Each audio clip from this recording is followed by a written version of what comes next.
മഹാലക്ഷ്മി സീരിയലിൻ്റെ പുതിയൊരു എപ്പിസോഡിലോട്ട് എല്ലാവർക്കും സ്വാഗതം. അങ്ങനെ വിഷപ്പായസം അറിയാതെ കുടിച്ചുപോയ കരുണയുടെ നില അതീവ ഗുരുതരമായിട്ട് തന്നെ തുടരുകയാണ്. അങ്ങനെ ഡോക്ടറെ വെയിറ്റ് ചെയ്തിരിക്കുന്ന പ്രതാപൻ്റെയും ഉണ്ണിയുടെയും അടുത്തോട്ട് ഡോക്ടർ വരുന്നുണ്ട്. എന്നിട്ട് പറയുന്നുണ്ട്, കുഞ്ഞിൻ്റെ കാര്യം ഞങ്ങൾക്ക് സംശയമാണ്, അതുപോലെ തന്നെയാണ് അമ്മയുടെ കാര്യവും.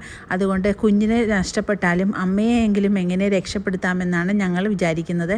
അതുകൊണ്ട് കരുണ ഇപ്പോൾ വെന്റിലേറ്ററിലാണ് കിടക്കുന്നതെന്നൊക്കെ കേൾക്കുമ്പോഴേക്കും പ്രതാപനും ഉണ്ണിയും ആകെ സ്തംഭിച്ചു പോവുകയാണ്. അപ്പോഴേക്കും പ്രതാപം ഡോക്ടറോട് പറയുന്നുണ്ട്, എങ്ങനെയെങ്കിലും എൻ്റെ മോളെയും കുഞ്ഞിനെയും രക്ഷപ്പെടുത്തണം ഡോക്ടറെ, അതിന് എത്ര പൈസ വേണമെങ്കിലും ഞാൻ തരാം, എൻ്റെ കുഞ്ഞുങ്ങളെ രണ്ടുപേരെയും ഒരേപോലെ തന്നെ എനിക്ക് രക്ഷപ്പെടുത്തി തരണമെന്നൊക്കെ കെഞ്ചി പറയുന്നുണ്ട് പ്രതാപൻ. അപ്പോൾ ഡോക്ടർ പറയുന്നുണ്ട്, ഞങ്ങളുടെ കയ്യിലല്ല കാര്യങ്ങൾ, എല്ലാം ദൈവത്തിൻ്റെ കയ്യിലാണ്, ഞങ്ങളെ കൊണ്ട് എന്തെങ്കിലും പറ്റാവുന്നത് ചെയ്യാമെന്ന് മാത്രമേ ഉള്ളൂ. അതുകൊണ്ട് നിങ്ങൾ നല്ലപോലെ ദൈവത്തിനോട് പ്രാർത്ഥിക്കുക. രണ്ടുപേരെയും രക്ഷപ്പെടുത്താനായിട്ട് ഞങ്ങൾക്ക് കഴിയില്ല, ആരെങ്കിലും ഒരാളെ മാത്രമേ രക്ഷപ്പെടുത്താൻ പറ്റുള്ളൂ. അത് കരുണയാണെങ്കിൽ അത്രയും നല്ലത്, കുഞ്ഞ് നമുക്ക് ഇനിയും ഉണ്ടാവുമല്ലോ എന്നൊക്കെ ഡോക്ടർ പറയുന്നുണ്ട്. ഇത് കേൾക്കുന്ന ഉണ്ണിക്കാണെങ്കിൽ വളരെ സങ്കടവും ദേഷ്യവും എല്ലാം ഒന്നിച്ച് വരുന്നുണ്ട്. അവളോട് ഞാൻ പറഞ്ഞതാണ് ഇതിനൊന്നും പുറപ്പെടണ്ട എന്ന്, എല്ലാം സൂക്ഷിച്ചും കണ്ടും വേണം ചെയ്യാനെന്ന് ഞാൻ അവളോട് ഒത്തിരി പ്രാവശ്യം പറഞ്ഞതാണെന്നറിയാവോ അച്ഛാന്നൊക്കെ ഉണ്ണി പറയുന്നുണ്ട്. അപ്പോൾ പ്രതാപം പറയുന്നുണ്ട്, മോനെ അവർ രണ്ടുപേരും നല്ല രീതിക്ക് തന്നെയാണ് സൂക്ഷിച്ചും കണ്ടുമൊക്കെയാണ് ചെയ്തത്, പിന്നെ ഇതെങ്ങനെയാണ് ഇവൾക്ക് ഇതൊക്കെ സംഭവിച്ചതെന്ന് എനിക്കറിയില്ല മോനെ, എനിക്കിതെല്ലാം കൂടെ ഓർത്തിട്ട് എൻ്റെ തല പെരിക്കുന്നെല്ലാം പറഞ്ഞുകൊണ്ട് പ്രതാപനാകെ വിഷമിച്ച് നിൽക്കുകയാണ്. പിന്നീട് പ്രതാപനാണെങ്കിൽ അമ്മയെ വിളിച്ച് പറയുന്നുണ്ട്, മോളുടെ കാര്യവും കുഞ്ഞിൻ്റെ കാര്യവും ഒക്കെ സംശയത്തിലാണെന്നാണ് ഡോക്ടർ പറയുന്നത്, എനിക്ക് എന്താ ചെയ്യേണ്ടതെന്ന് അറിയില്ല അമ്മ ദൈവത്തിനോട് പ്രാർത്ഥിക്കണം എന്നെല്ലാം പറയുന്നുണ്ട്.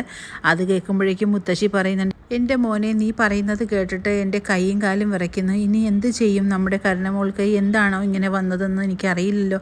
അപ്പോഴേക്കും പ്രതാപൻ പറയുന്നുണ്ട്, അമ്മയെ നിങ്ങൾ കലക്കി വെച്ചിരുന്ന പായസം തന്നെയാണോ അമ്മയെ കരുണ കുടിച്ചത്, അതുകൊണ്ടാണ് അവൾക്ക് ഇങ്ങനെ സംഭവിക്കുന്നത്, ആ ലക്ഷ്മിക്ക് ഇതൊന്നും ഇല്ലെന്നാണല്ലോ ഉണ്ണി പറയുന്നത്, എല്ലാം കരുണയ്ക്കാണല്ലോ വന്ന് ചേർന്നത്, എന്താണ് നമ്മുടെ മോൾക്ക് പറ്റിയത് അമ്മേ എന്ന് പറഞ്ഞുകൊണ്ട് പ്രതാപനാണെങ്കിൽ ആകെ സങ്കടപ്പെടുന്നു. അപ്പോഴേക്കും മുത്തശ്ശിയും പറയുന്നുണ്ട്, എനിക്കറിയില്ല മോനെ, എന്തോ സംഭവിച്ചിട്ടുണ്ട്, ആരോ എന്തോ തിരിമറി നടത്തിയിട്ടുണ്ട്, അല്ലെങ്കിൽ ഇങ്ങനെയൊന്നും സംഭവിക്കില്ല, അവൾക്ക് എന്താണ് അതുകൊണ്ട് മാത്രമാണ് അങ്ങനെയൊക്കെ വന്നതെന്നൊക്കെ പറയുന്നുണ്ട് മുത്തശ്ശി.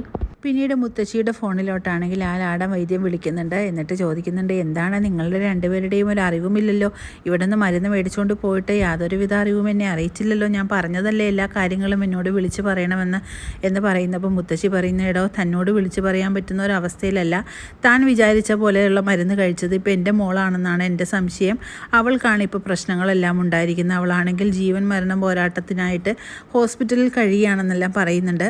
അപ്പോഴേക്കും ആ ലാടവൈദ്യം പറയുന്നുണ്ട്, നിങ്ങളോട് ഞാൻ വന്നേ പറഞ്ഞതല്ലേ, മരുന്ന് നിങ്ങൾ ഉപയോഗിക്കുന്നത് സൂക്ഷിച്ച് തന്നെ ഉപയോഗിക്കണം, അത് കൊടുക്കേണ്ട ആൾക്ക് തന്നെ വേണം കൊടുക്കാൻ, അത് ഒരിക്കലും മാറിപ്പോകരുത്, മാറിപ്പോയിട്ടുണ്ടെങ്കിൽ നിങ്ങൾ തന്നെ അതിൻ്റെ വിവരം അറിയുമെന്നെല്ലാം ഞാൻ അന്ന് പ്രത്യേകം പറഞ്ഞുകൊണ്ട് തന്നെയാണ് തന്നത്, അതുകൊണ്ട് ഇനി എന്ത് ഉണ്ടെങ്കിലും നിങ്ങൾ വേണം അതിൻ്റെ ഉത്തരവാദിത്വം ഏറ്റെടുക്കാൻ, എൻ്റെ അടുത്ത് നിങ്ങളൊരു പരാതിയും പറഞ്ഞിട്ട് യാതൊരുവിധ കാര്യവുമില്ല എന്നൊക്കെ വൈദ്യം പറയുന്നുണ്ട്. ഇതും കൂടെ കേൾക്കുമ്പോഴേക്കും മുത്തശ്ശിക്കാണെങ്കിൽ ആകെ വെപ്രാളമാകുന്നിട്ട് മുത്തശ്ശി ചോദിക്കുന്നുണ്ട്, ഇതിനെന്തെങ്കിലും ഒരു മറുമരുന്നും കൂടെ തന്ന് ഞങ്ങളെ സഹായിക്കണം, എന്തോ ഒരു അബദ്ധം ഞങ്ങൾക്ക് പറ്റിയിട്ടുണ്ട്, അതുകൊണ്ടാണ് എൻ്റെ കൊച്ചുമോൾക്ക് ഇങ്ങനെയൊക്കെ സംഭവിച്ചത്, അതുകൊണ്ട് വൈദ്യൻ ഞങ്ങളെ കൈവിടരുത്, വൈദ്യന് മാത്രമേ ഞങ്ങളെ ഇനി രക്ഷപ്പെടുത്താൻ പറ്റുള്ളൂ എന്നൊക്കെ പറയുന്നുണ്ട്. പക്ഷേ ഇതെല്ലാം മറഞ്ഞു നിന്ന് കേട്ടുകൊണ്ടിരിക്കുന്നതായിരുന്നു മോഹിനിക്കാണെങ്കിൽ എന്തോ ഒരു കാര്യം ഇവരിൽ നിന്ന് മനസ്സിലാകുന്നുണ്ട്.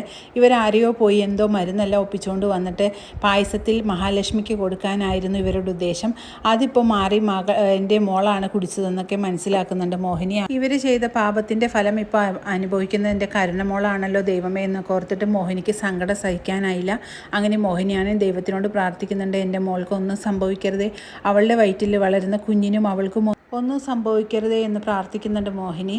പിന്നീട് മുത്തശ്ശിയും ലാടവൈദ്യന് സംസാരിച്ചിട്ടുള്ള കാര്യം മഹിയോട് വിളിച്ചു പറയുന്നുണ്ട് മോഹിനി. എന്നിട്ട് മോഹിനി പറയുന്നുണ്ട്, മോളെ കൊല്ലാൻ വേണ്ടി മാത്രമാണ് ഇവർ ജീവിക്കുന്നത്, ഇവരൊരു രീതിക്കും എൻ്റെ മോളെ ജീവിക്കാൻ അനുവദിക്കില്ല എന്ന് എനിക്കിതിൽ നിന്ന് മനസ്സിലായി, മോളെ കൊല്ലാൻ വേണ്ടി ഏതോ ഒരു വൈദ്യൻ്റെ അടുത്ത് പോയി എന്തോ മരുന്നെല്ലാം വാങ്ങിക്കൊണ്ട് വന്ന് അത് പായസത്തിൽ കലർത്തി വെച്ച് മോളെ അപായപ്പെടുത്താൻ ശ്രമിച്ചതാണ്, പക്ഷേ അത് കരുണമോൾക്കാണ് വെന തിരിച്ചടിച്ചത് എന്നൊക്കെ പറയുന്നുണ്ട്.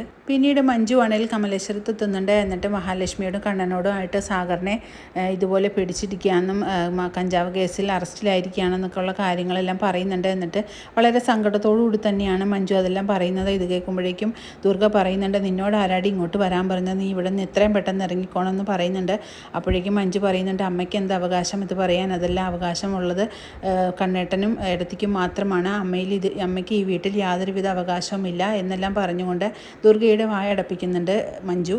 അങ്ങനെ പുതിയൊരു എപ്പിസോഡിനായിട്ട് നമുക്ക് കാത്തിരിക്കാം.